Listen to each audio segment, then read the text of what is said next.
Mga kapuso, nakaranas na ho ba kayong isnabin? Mga taxi driver lalo na ngayong magpapasko.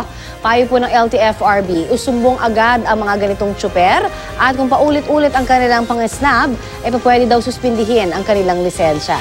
Balitang hatid ni Tina Panganiban Perez.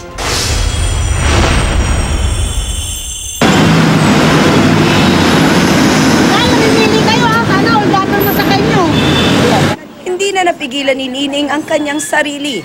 Isang oras na kasi siyang pumapara ng taxi, pero walang pumapansin, kaya may naisigaw siya sa isang taxi driver. Makasakay sila ng paserong hold-upper. Ang driver na umisnab kay Nining, huminto naman sa isang lolang ilang di pa lang ang layo kay Nining. Nagpalipat-lipat na raw si Lola ng lugar para lang makasakay ng taxi. Ang hirap talaga. Ito na nga, nahihilo na ako. Masakit lang pa ako eh. Opo, ilan na po yung pinara nyo? Inisnab kayo? Doon, marami na. Dito may mga sakay naman. Pauwi na kasi ako. Tama-tama nang paborduhin sila. Meron po kasi mga driver na namimili na pasahero. Nasasaka nila po yan. May mga pulis sa lugar, pero wala raw utos sa kanilang manghuli ng mga isnaberong driver. Payo naman ng LTFRB sa mga pasahero, magsumbong agad sa hotline 1342 na gumagana raw ng 24 oras, 7 araw kada linggo. Marami na tayo mga naparusahan na mga drivers na nagre-refuse to convey passengers. Ito yung mga isnabero.